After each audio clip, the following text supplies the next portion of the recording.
What surprises me in the last few years, I see the growth in farming. Right, and not for people in Iowa with 1,000 acres of growing corn or something like that. No, it's farming, smaller time farming, and young people are attracted to this. Man, I interview a lot of them now, and they said, God, they went out and got a degree and some liberal arts or something like that, and went and worked somewhere, and they just felt like a wage slave, behind a computer desk all day, and just like jail. And being out in the outdoors and seeing how things really work and grow and everything, but on a smaller scale. Like this next interview, there's a guy, young fella, just a couple years out of college, and I think his degree was in poli-science or something like that, political science, and he's studying how to grow rice in Maine. That's right, and he's raising money on the internet to build like an incubator, for different kinds of rice. There must be, different ways to do it. Given so much input and get certain output, and so you can just test different ways and have this incubator plot, so we can learn how to grow the best rice in Maine and beat the Chinese at their own game. But it's fun for him. You see the enthusiasm. And he said, he takes a few weeks off in the winter, and it's just, a fun time being outside all day and working with his hands, and don't have to worry about going to the gym at night like most people do to get some exercise, and seeing with the earth, seeing how stuff come out. My older boy is really into it. He was out in California, had a bunch of acres. He was doing this, and now he came home for a while, and he turned half our backyard into a plot where he's growing fresh fruit and vegetables. Not only all that processed junk we get in the stores and the supermarket is lousy, you can grow it for next to nothing in your backyard, right? And share it. I mean, look at the growth of farmers markets that are now. I mean, they sort of like doubled in the last 5-10 years or whatever. And restaurants now want their own local farm. Everybody wants local food. They're not going to, food that travels across the country on a truck for 5 days or something like that, or from Brazil. They get local, fresh stuff. So that's where opportunities are now for people to enjoy life a little differently than being in one of these, cubicle jails that so many of us are living in nowadays. And actually, our county where I live have special money for young entrepreneurs that want to be in farming, young farmers. They give you free land even. I mean, it's just amazing what's going on. So, man, if you're not tuned into this, it's going to be tuning into you soon. So watch this video on how he's getting money to make rice patties in Maine. Okay, well, now Ben Rooney and wildfolkfarm.com, because you and your buddy are wild folk that are never going to shave again in your life, or gotta stay warm. Just stay up there like mountain men. But looks like you want to be the rice, kings of America. That you're figuring out how you could grow rice in cold climate, cool climate, lousy climate. Yeah, they've been doing it in northern Japan for centuries, and actually all across a lot of the globe. And a lot of those practices aren't around anymore, but the seed's still there, and some of the cultivation information is there. So yeah, we're kind of trying to borrow some ideas from different places across the planet and bring it to the Northeast. But more, to me, there's two things about it. One is that you started with using one of the, I think, the most incredible resources of the world was the federal government. You got seeds from the USDA, right? Yeah. Yeah, the USDA they have 19,000 different varieties of rice. No, 19,000. So you can go to the USDA and just, hey, let me try if I can grow some from those seeds. And they let you borrow seeds to grow stuff, huh? Yeah. Wow. That's pretty nice. Yeah, you can trial all sorts of different seeds, yeah. And did they help you with the process also through this or not? No. No, I see, right. No, they gave me seeds, and yeah, they didn't ask a lot of questions, and yeah, yeah, this season we're trying 30 different types of rice. Some Wow. red rice, some long rice, and Mm. yeah, they've sent it off to us, and yeah, it's been pretty hands off. Yeah. So, but now you're trying to do it organically farming, and none of this big agriculture, multi-business stuff, agribusiness stuff. But you're really using the local environment. I mean, look at your video. You're talking about you have these lovely ducks in your rice paddies, and you say they're more important to your rice than anything else.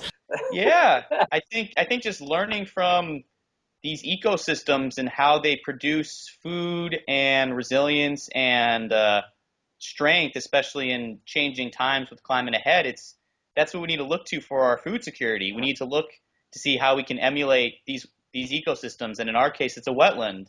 And wetlands are some of the most Absolutely. productive ecosystems on the planet. So, Wow. what lives in wetlands? Oh, well, there's ducks that live in wetlands. All right, let's bring ducks in. And I there's see. some wet areas and dry areas. Okay, let's create some of that. And so we're just trying to basically create a wetland, but then also balance that with agriculture and being able to control some of the characteristics and grow rice in there. So what you're trying to do is really show people how they can grow rice, in northern climates here in the United States, and you have like an incubator project you're running, fundraising for on Indiegogo, to help and actually you could even help people learn how to grow their own rice. In my backyard, my son has a third of our yard, and we have a good sized yard already. Just in the last 2 weeks, he dug up the a third of the yard that I don't have to get cut anymore and put it in all kind of these vegetables and everything. And he loves doing it. So I see more and more people. I'm thinking like people with older people live in their homes. Instead of cutting their lawns, they could grow stuff in their front lawns, right?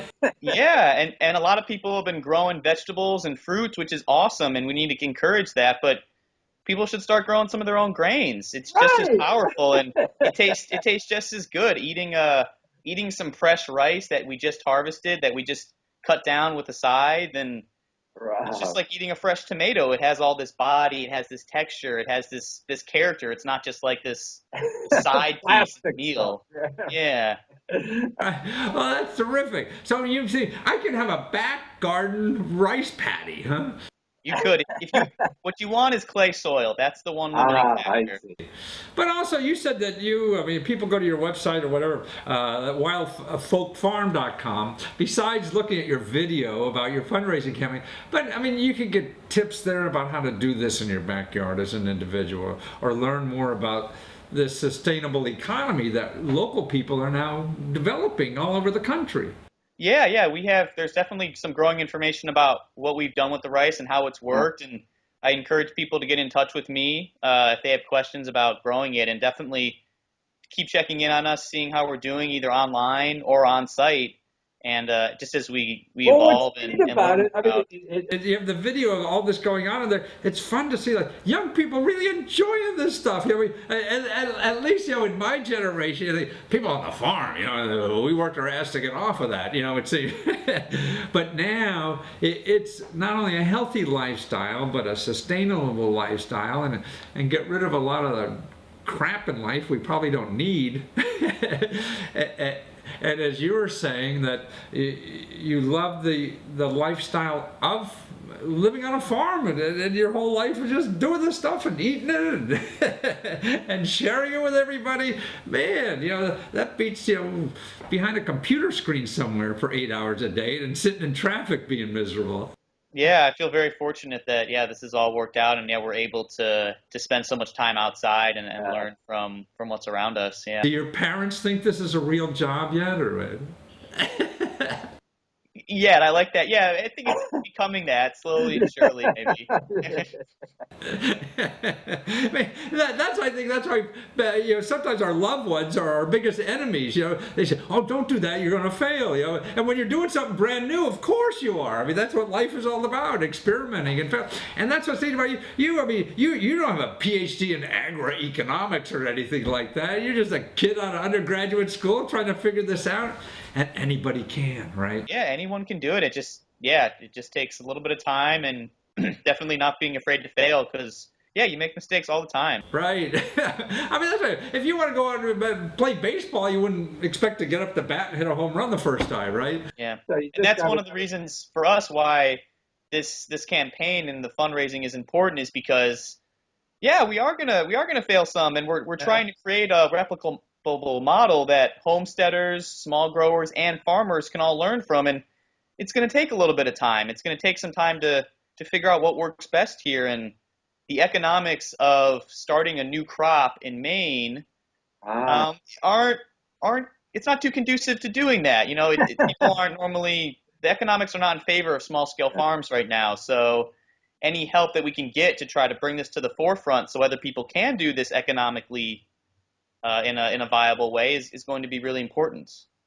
But it seems like your rice growing patties that you're building now with your fundraising company, you have a way to test different, 12 different ways of growing this stuff and have an incubator. Try to design everything or trying Yeah. to design the system so that yeah, we can have different inflows and outflows with the patties, and so we can grow some patties just with water, and you can kind of pulse the water, so you wet the patties some and dry the patties out some, and that's kind of similar to some ways that they grow it in India. So we Ah. can see how that works in the U.S. That's called SRI, System of Rice Intensification. In northern Japan, they do it with ducks and this nitrogen I and this like the little ducks thing. yeah. And so we're gonna try that out, and yeah, we can kind of compare all these things and see, okay, which ones actually are worth it for a farmer, which ones are worth it for a home scale grower, because some of our patties are small, Ah, so I that a see. homestead, so someone Yeah. who wants to grow 50 or 60 pounds, they can see, oh, this is how we do this on a really small Right. scale. This is how I do this on my backyard, which is just as important as getting commercial growers to be growing thousands of pounds of rice in a sustainable Right. way. And All right. Well, okay, Ben. Well, we got to get people to go to Wildfolk Farm to help Ben educate America about how cool it is to grow rice in your backyard. You yeah. don't have to go and get that Uncle Ben sack of rice that tastes like cardboard or whatever it is. Thank you so much, Ben. Take care. Yeah, thank you.